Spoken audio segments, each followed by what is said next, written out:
Če smo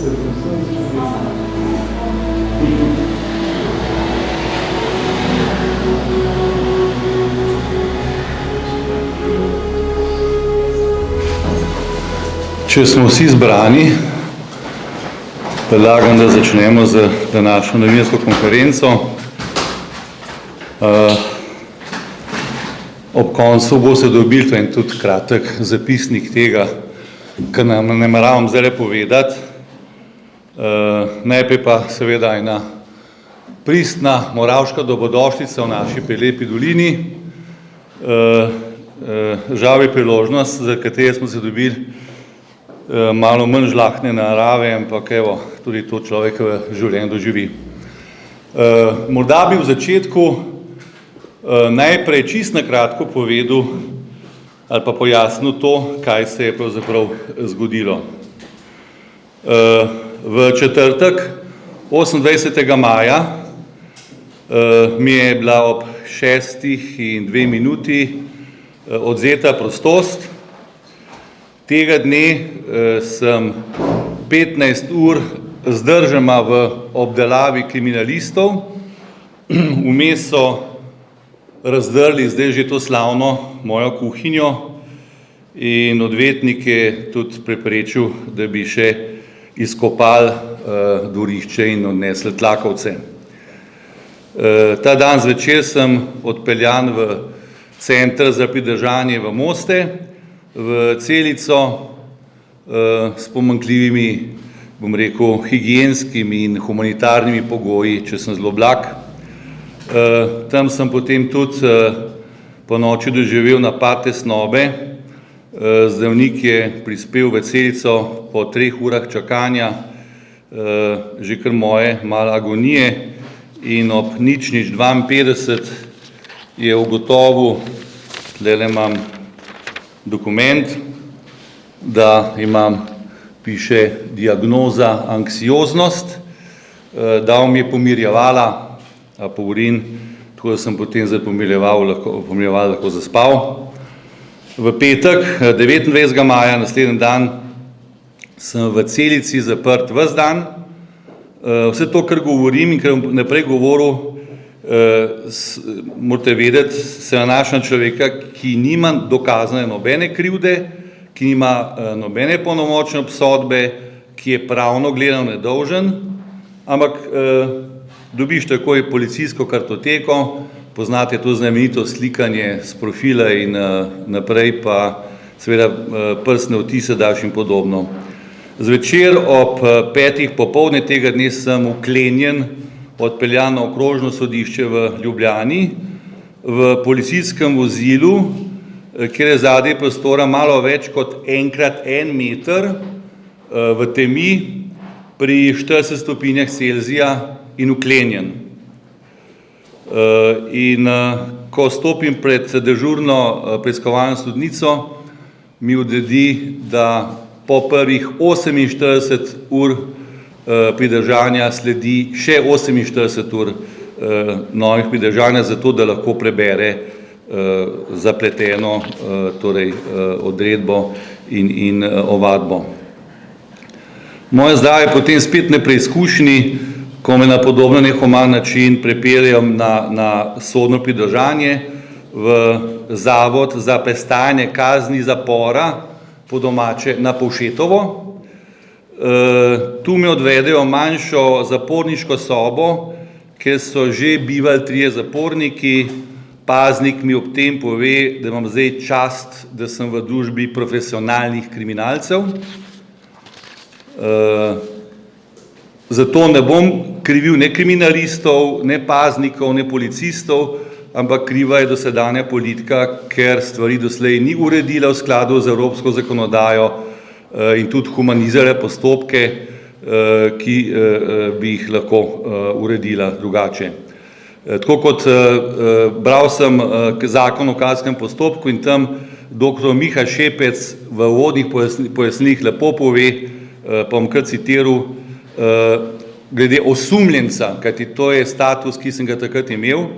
Osumljenec je namreč postavljen nasproti celotnemu državnemu mehanizmu v najbolj invazivnem postopku, v kateremu država lahko najbolj invazivno poseže v njegove pravice. Tako nekako sem se tudi počutil. V nedeljo 31. maja, jaz, ki sem še malo tudi starih časov, to je ravno obletnico priprtja Janeza Janše, se pred tožilcem zagovarjam za podobno politično montiran proces in kolikor mi je dovoljeno, odgovarjam na vsa vprašanja, ker nimam ničesar skrivati, pa hkrati pojasnjujem, kajti kazenska ovadba je ena velika montirana zmeda. Veliko truda, ampak zmeda. Jasen je pa samo cilj. Gre za, jaz bom temu rekel, rezultatski pregon, se pa cilji obtožb so vnaprej določeni, cilje pa postavlja politika, v mojem primeru lokalna politika, pa en del globoke države. Zdaj, zakaj pravim, da je to politično montiran proces? Po kazenski ovadbi naj bi se namreč izvršilo dejanje sprejemanja koristi za nezakonito posedovanje po 263. členu Kazenskega zakonika in na navedbe, ki so v kazenski ovadbi, odgovarjam na kratko takole. Prva navedba, Nina Krajnik naj bi bila zaposlena v podjetju Termit. Doktor Nina Krajnik ima uspešno mednarodno kariero, kot uveljavljena psihoanalitičarka, po pogodbi je na prošnjo podjetja pomagala podjetju na frankofonskih trgih, nič več. Drug očitek, župan je obrnil ploščo glede Termita. Res je, prvi moj mandat je bil v znamenju medijskega spopada med občino Moravče in Termitom, vendar smo potem, kot recimo Francozi pa Nemci, ki so se vedno klali, na koncu sedli za mizo in se začeli pogovarjati, ker smo ugotovili, da bo to boljša pot. In po pol leta trdih pogajanj smo podpisali protokol o sodelovanju, pri tem je kot posrednik sodelovalo Ministrstvo za okolje, ustanovili smo koordinacijski odbor in jedro tega protokola je, da spravimo delovanje Termita v okvire zakona, da sprejmemo občinske podrobno-prostorske načrte, da se sanirajo razkopana območja in da se tudi zmanjšajo odkopna področja, kar je vse del zelene politike. Naslednji očitek, znamenita kuhinja, ki je najbolj zdaj uničena. Jaz sem KPK-ju poslal račune za vsa dela pri gradnji, pri moji 4-letni gradnji hiše. KPK ima vse račune. Pri kuhinji me je presenetila visoka cena, zato sem prijatelja Antona prosil, da mi takrat pomaga in zaprosil za posojilo. Nisem vrnil še vsega, začel pa sem odplačevati, tako kot bi vsak državljan, kadar ga malo začnejo z visokimi cenami, ne da je presenečati. Potem naslednji očitek, bivši podžupan Jurij Kočar je pomagal pri vzpostavljanju stikov z državnimi funkcionarji. Res je, pomagal je. Bil je predsednik občinskega odbora Gibanja Svobode in če kdo, ki razume politiko, pa naš sistem lokalne samouprave ve, ima občina zelo malo pooblastil, da je večina zadev pridržana državi in občine hodimo v Ljubljano zato, da pridobimo razna soglasja, dokumente in tako naprej. Tako da je dobro, če imaš kakšnega, ki ti odpre vrata in potem prideš do kakšnih dokumentov, ki jih potrebuješ. Tako da naj bi zato dobil potem mobilni telefon. Mislim, ta trditev je spet naravnost smešna. Vse svetniške skupine v občinskem svetu dobivajo denarna sredstva za svoje delovanje. Vse. Tudi enako, glede na število svetnikov, enako vsoto. In praviloma si potem, brez da bi župan kaj posedoval, nabavijo telefone, tablice, računalnike. In to počnejo vse svetniške skupine. Tudi Jurij Kočar je kupil telefon, pa tudi ostali so kupili telefone ali pa računalnike. Nič posebnega. Taka je njihova izbira. Potem nabava, naslednji očitek, nabava in polaganje tlakovcev na dvorišču. Tlakovce sem deloma plačal, ker je to zgodba v procesu, položeni so šele letos, jih moram še odplačati do konca, ampak zato obstajajo računi, obstaja predračun in potem se to povezuje, da sem v zahvalo za polaganje tlakovcev izvajalcev omogočil, da je postal poveljnik Moravške civilne zaščite. On je bil poveljnik Moravške civilne zaščite leta 24 za 4 mesece za prehodni čas, ko nismo mogli najti drugega. Polagal je tlakovce letos januarja v letu 26, zadevi nista v ničemer povezani. Kvečemu lahko rečem, da sem hvaležen, da mi je takrat priskočil na pomoč in človek izpolnil vse kvalifikacije. In še zadnji očitek, financiranje knjige Miroslave Smrkolj, povezane s političnim sodelovanjem. Najprej naj povem, da gospa je vložila vlogo na naš razpis za sredstva za kulturo, evidenčno javno naročilo, odloča komisija, katere nisem član in tako naprej. Skratka, sem jo pa prosil, ker je ugledna profesorica, če bi lahko letos z mano kandidirala na volitvah. To je to. In če je to greh, da vodim politiko in se pripravljam na volitve, potem sem verjetno kriv. To je vse. To so vsi očitki iz dokumenta, ki ga imam tle, to je kazenska ovadba, tukaj jo imam. In to je rezultat tega, da je tukaj del na terenu, sploh pa na dan 28. več 10, takrat pa 100 policistov, kriminalistov, da so pol leta hodili po Moravški dolini in delali prisluhe in da so tajno sledili. Ves ta ogromen aparat, ta ogromen kanon se spravil na ta mali komarček, povsem nesorazmerno in tole, kar sem prebral, so rezultati njihovega delovanja. Tega sem obtožen. A vam je jasno, česa sem obtožen? Ne? To je to. Če bi morda kaj še potegnil ven iz kazenske ovadbe, bolje ne bi, ker bom varoval dobro ime tožilca, ker tisto so potem že smešne zadeve. Verjetno, če je tle kakšen novinar, kakšnega posebnega časopisa, ki ga imam rad, me bo vprašal, pa tako je rekel, da bom mu pozneje povedal za naslov vseh 57 ljubic, ki jih imam in tako naprej. To je ta nivo gostilniških prisluhov, zato je tudi ta kazenska ovadba prazna. Gostilniški prisluhi in po domače flavze, za šankom. Zakaj pa pravim, da je kazenska ovadba motivirana s politiko? Zato, ker so policijski operativci delovali na podlagi nenehnih informacij in te informacije so jih usmerjale, to izhaja iz kazenske ovadbe, dveh bivših veličin Moravške doline, bivšega župana Martina Rebolja in bivšega podžupana Romana Cerarja. En je član Socialnih demokratov, ta drugi je bil pa izključen iz SDS-a. No in bivši župan in bivši podžupan sta dvakrat zapored na poštenih demokratičnih volitvah izgubila proti meni in oba dobro vesta, da sta ne preveč priljubljena v Moravški dolini in da tudi letos, ko sem najavil, da bom še zadnjič, tretjič kandidiral, nimata nobene možnosti, da bi dobila volitve. In zato sta začela s to volilno kampanjo, se pravi po nasvetu dela globoke države, s pomočjo zlorabe institucij pravne države in organov pregona. Kajti na podlagi tega namena političnega škodovanja in uničenja moje javne podobe župana so sledili vsi ti dogodki in vse to, kar se je dogajalo. V kazenski ovadbi je nešteto izmislekov, neresnic, klevet, ampak to velja zdaj za argument, tako da je prišlo očitno do neke krivosodne obravnave in seveda posledično poskusa političnega linča.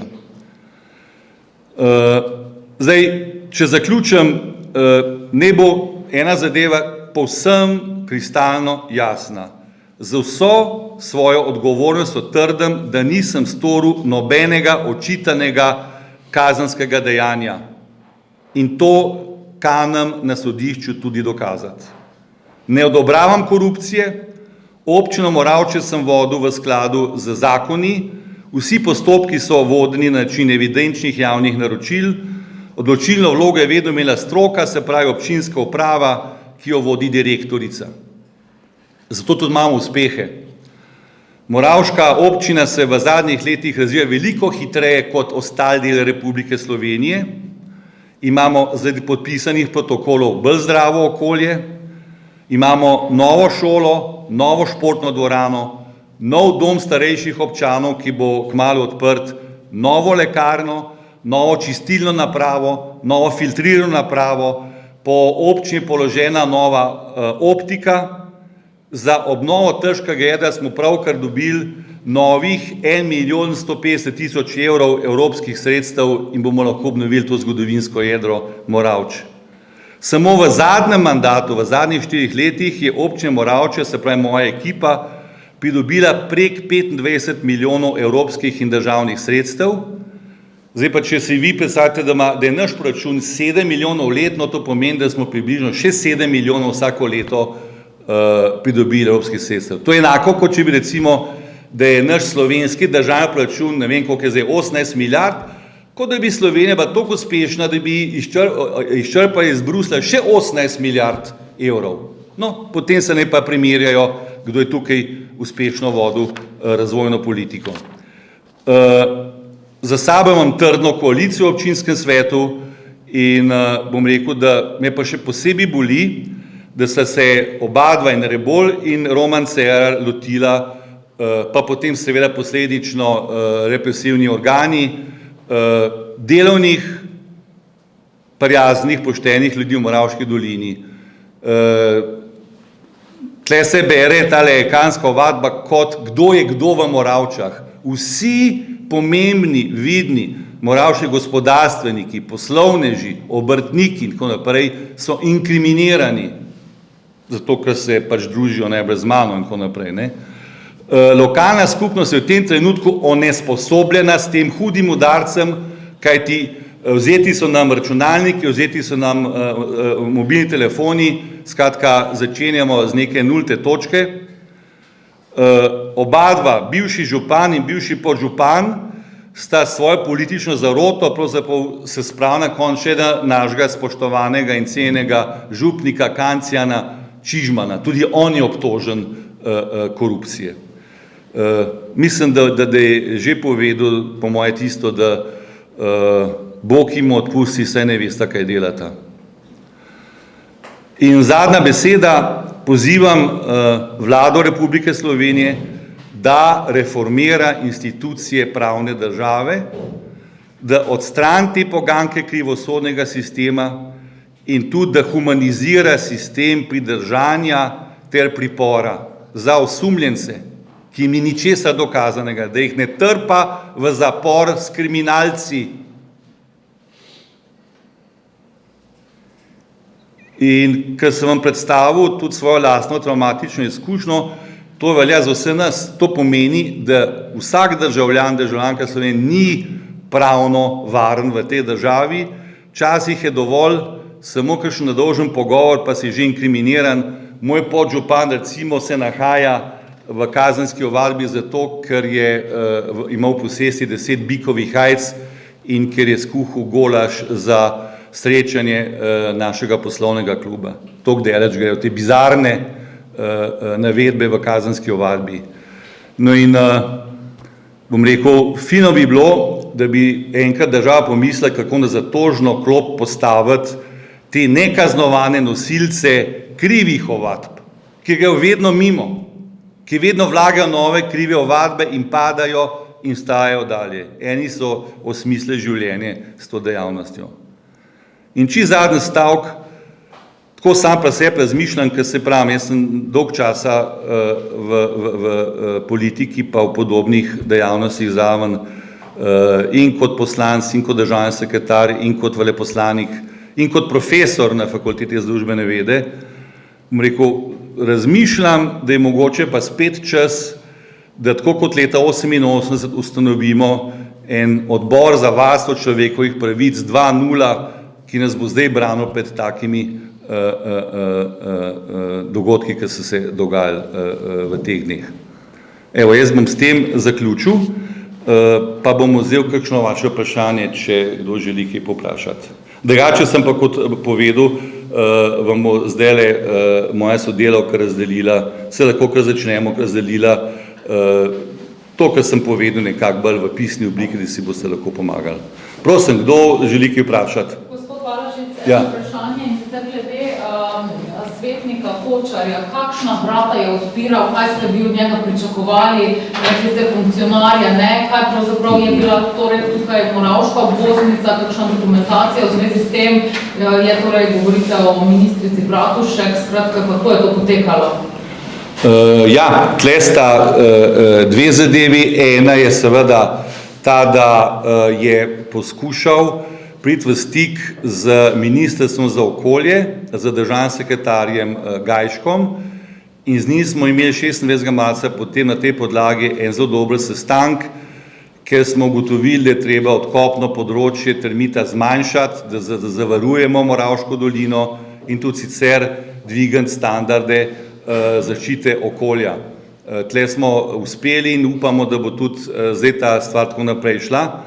Drugače pa lahko povem, da se zelo trudim, namreč zadnji veliki legendarni projekt, ki je ostal še neizpolnjen, dejansko Moravška obvoznica, in tle pa lahko rečem, da kdorkoli ali prije na obisk v Moravče ali karkoli, s komkoli se srečam, ves čas skrbim za to, da ve, da ima država, ki je to državni projekt, dolg do nas, namreč tukaj je 700 let staro trško jedro, ki ga bomo zdaj obnovili, hkrati je pa na tej moji desni šola s 700 učenci, pa še 400 otrok je v vrtcu. In ti hodijo z te strani čez cesto, skozi katero se pa valijo šleperji, težki tovornjaki iz Zagorja, iz revirjev in tako naprej, hodijo čez cesto, na drugo stran, saj veste, mi smo mečkam bolj tradicionalno okolje, hodijo k župniku v Verouku. Če bo en samcat otrok povožen, bo župan kriv. Moja naloga je ves čas, da skrbim za dobrobit moravških ljudi, ker ljubim Moravško dolino, po drugi strani pa moja naloga, da pomagam vsem našim firmam, na čelu z največjo in ostalim, da skratka se razvijajo, da jim omogočam razvoj, da se dodaja nova vrednost, da gre za delovna mesta, ki rastejo v Moravški dolini. To dela dober župan, vse tako jaz razumem vlogo dobrega župana. Hvala. Naprej? Ja, gospod Balažič, Vanja Tegavec, STA, jaz bi vas rada vprašala, tukaj je vendarle šlo za eno tako zelo obsežno preiskavo. Vanja naj bi bilo vključenih 100 kriminalistov, bile so preiskave na 42 različnih lokacijah.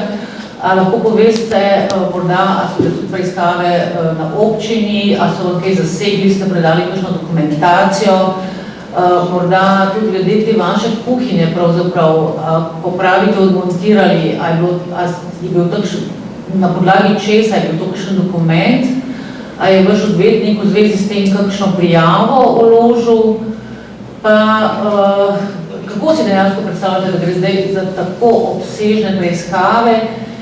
Usmerili ste kritiko v bivšo lokalno bivšega župana, imate kakšne dokaze za to? Lahko kaj več povesti? Ja, dokazi so zbrani v kazenski ovadbi. Tle, če berete kazensko ovadbo, vidite, kako ves čas razlagata policistom oziroma operativcem, kaj in kako in razlagate svoje izmišljije in potem usmerjate delo policista. Skratka, kazenska ovadba je dokaz, na vsaki tretji strani sta omenjena, kako maščevalno gresta proti temu županu, zato da ga uničita. Vse ostalo pa lahko potrdim, ker ste povedala. Res je šlo za ogromno akcijo, po moji oceni za strel v prazno, za udarc v prazno, ampak to se bo dokazalo na sodišču. Bom rekel, ja, preiskava je bila tudi na občini, zasegli so vsa gradiva, vključno z mojim računalnikom, tudi vse ostalo. Mi nismo imeli nobenih ovir pri temu, da kriminalistom ponudimo čisto vse dokumente, ker ničesar ne skrivamo. Veste, če bi me kdo resno lahko obremenil z karkoli, kar bi bilo vredno inkriminirati, so moji najožji sodelavci. Oni bi najbolj vedeli. Ampak oni se tukaj v kazenski ovadbi izjavljajo, da sem bil vedno korekten, nikoli pritiskal na njih, nikoli v kaj silu, da smo delovali v okviru zakona. Se pravi, to je že en dokaz tega. Drugač pa ja, odnašali so z vseh naslovov, mislim, da prvo jutro je bilo 20, potem pa celo nekaj, če sem dobro rečen, tam okrog 47 naslovov, zaplenili so mobilne telefone, zaplenili so torej računalnike, vse tisto, kar človek potrebuje za svoje delo, tako da je to. Ampak, če ste dobro razumeli, kaj sem naštel, kaj na koncu kazenska ovadba očita, kakšen je izplen. Že zdajle, kakšen je izplen.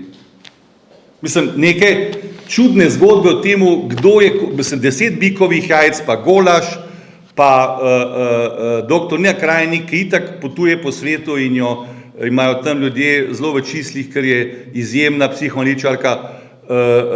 Termitu sem, lahko povem, da sem z njimi sodeloval, zato ker želim, da to jedrarno, ker gredo v višje tehnološke vode, še razširijo, ker največ, zdaj so v glavnem prodali pesek, to je surovina, kot da bi drva ven vozil. Zdaj pa delajo kalupe za razne mašine, za stroje, za motorje in tako naprej, in to je pa visoka dodana vrednost in to je prihodnost Moravške doline in oni se želijo širiti in župan bo tle vedno pomagal. Pomagal bi vsakemu podjetju, da pride do dokumentov za to, da se Moravška dolina razvija. Gospod Balažic, bivši podžupan Jurij Kočar, zdajšnji občinski svetnik, je to moč ista oseba, ki je ravnatelj na gimnaziji Moskva? Ja, to je ista oseba, ja. Hvala. Ista oseba, hvala. Še kdo? Če ne? Ja, prosim. Morda še kaj več poveste, a je bil pridržan tudi direktor Termita, prej ste rekli na več lokacijah, v privatno ima bila hišna preiskava, na občini, lahko še... Po domovih vseh teh, ki karkoli veljajo v Moravški dolini, kdorkoli ima kakšno težo, je zjutraj se znašel v pomanjkljivih oblačilih pred kriminalisti. Čakajte, še nekaj ste vprašala? Ja, potrjujem, drugi, ki je bil skratka pridržan, je direktor Termita, gospod Anton Serjanc. Zdaj, če se izkaže, da so bile recimo kakšne nepravilnosti, kako boste vi zdaj ravnali, a boste začasno zamrznili svojo funkcijo, boste odstopili, kako je v zvezi s tem? Ja, to je zelo hipotetično vprašanje. Lejte takole, jaz pričakujem, glede na to, da nekako vsi malo vemo, kako naše pravosodje deluje, žal, da bo to trajalo kar nekaj časa, lahko tudi več let. Jaz bom pač moral s to nerazrešeno zadevo živeti naprej, s tem, ker so mi na nek način umazali moj obraz, ampak jaz sem ponosen na svoje delo in moravški ljudje vam bodo to povedali jeseni na volitvah. Jaz grem na volitve in meni absolutno nič strah, kakšen bo izid teh volitev. Potem bomo počakali, da bo pač pravosodje opravilo svoje, ampak se pravim, pričakujem rezultat, ki bo takšen, da bo vse skupaj na koncu zavrženo. Tako da, glede na to, da... Se boste podali na volitve? Absolutno grem na volitve, kajti želim dokončati svoje delo še za Moravško obvoznico in o tem bo se še veliko slišali, kajti to je glavni legendarni 5 let star projekt, ki ni bil resničen in mislim, da je čas in da si tudi Moravška dolina zasluži tudi to. Tako da s polno paro naprej, kot da se nič ni zgodilo, jutri je nov delovni dan in z občinsko upravo delamo trdo in bomo tudi naprej na ta način vztrajali. Morda še eno vprašanje, če dovolite, nekako v srčju teh očitkov ali pa sumov so se pojavila tudi vprašanja glede nedovoljenih pogovorov med občinsko upravo pa med podjetjem Termit v zvezi z spremembo prostorskega načrta za Moščenice, pa me zanima, v kateri fazi je zdaj sprejemanje teh sprememb prostorskega načrta, ker pač ne vemo, če lahko pojasnite to. No, glede na podpis protokola o sodelovanju, sodelujemo pri temu, kajti vedeti morate, da v starih časih, ko je bil bivši župan, je Termit kopal na črno, dokumentov razen tega generalnega ni bilo, po zakonodaji moraš potem imeti za vsak odkop občinski podrobni prostorski načrt, ki ga na koncu sprejme občinski svet. S tem zavežeš podjetje k legalnosti v okviru zakona in ga hkrati tudi zavežeš, da mora sanirati to, kar je škode naredil v naravi in potem sonaravnimi materiali zadevo zapreti. Tako naš interes je, da podjetje Termit čim prej dobi občinske prostorske načrte. Kot sem obveščen, drugače pa imate vedno na voljo tudi mojo občinsko upravo, ki je strokovna in bi to znala boljš kot jaz odgovoriti, so ti načrti pri koncu in bodo letos ali pred poletjem ali pa takoj v septembru, upam, da sprejeti na seji občinskega sveta, ker bo potem omogočilo vse to, se pravi, da podjetje Termit deluje v okviru zakona, da je zavezano sanaciji in da skratka hkrati omogočimo neko legalno delovanje podjetju, ki je največje in nosi tudi največ delovnih mest. Aha, vaš odvetnik je kakšne prijave podal zaradi tega odmontiranja te kuhinje, morda sem prej preslišala? Ne še, ampak ja, razmišlja o tem, da bi to zadevo sprožil, ker pravi, da to je en zelo star izkušen odvetnik, pravi, da v svojem profesionalnem življenju še ni doživel neki tako invazivnega, tako nasilnega, da ti odmontirajo celo kuhinjo in se pravim, če jih ne bi ustavil, bi še prekopali celo dvorišče in odpeljali tlakovce. Tako da, in to pazite, preden se karkoli dokaže, ne, to je tisto ključno. Pravno, povsem nedolžen, država pa že tolče po tebi, te že kaznuje, preden ti karkoli dokaže. In te potem tudi z tem sistemom pripora ustrahuje in te maltretira. Tak sistem imamo v Sloveniji in vam ne želim, da gre se skozi to, kar sem je šel. Dobro, hvala lepa, pa lep dan vam naprej želim.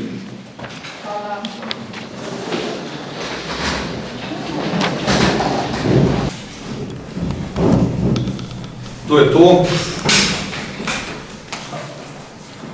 To je pa kazenska ovadba, ker se pravi, čez leta se bomo samo verjetno čudili, da je nekaj mogočega, nekaj tako jasnega velja za argument, poskus argumente na sodišču, ampak do tja bomo še prideti. Koliko stran ima ovadba cela? 132. Zelo obsežna, ampak se stvari, ki so zmedene, ponavljajo, ves čas se, tako kot, a veste, tibetanski blinčki, skozi se žebra eno in isto, ali pa kar rožno ven, skozi se obnavlja, tako da izgleda, da je zadeva resna, da je obsežna in tako naprej. V bistvu so pa, je par takih prav neresnih obtožb, ki se jih da tudi zavreči, in bomo tudi storili. A drži to, da je tožilstvo predlagalo tudi pripor? Ja. Tožilstvo je včeraj predlagalo pripor in sodnica se odločila, da niso podani priporni razlogi. To sta pa dva razloga za ponovitev dejanja, ker ni našla nobenega argumenta, in drug razlog je pa, da bom vplival na priče, ker je pa naš argument bil obrambe, da so itak pobrali vse telefone, vse računalnike, vso dokumentacijo, da imajo povsem kompleten pogled vse in je zdaj povsem nepotrebno, da se še karkoli pogovarja. Na kaj se pa nanaša ta dokumentacija? Ko ste rekli, da so vso dokumentacijo, na sodelovanju s termitom, skratka to, kako sprejemo odločitve, na razpis o kulturni dejavnosti, za vsako zadevo so šli poiskati in, kot sem rekel, jaz sem samo vesel, da so najdli te dokumente, ker bodo ugotovili, da se je vse dogajalo tako, kot se mora, v skladu z zakonom.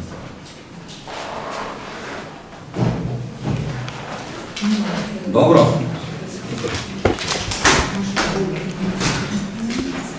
Najlepša hvala, da ste prišli, upam, da dobiš ob kakšnih boljših priložnosti. Hvala. Hvala lepo zdrav želim.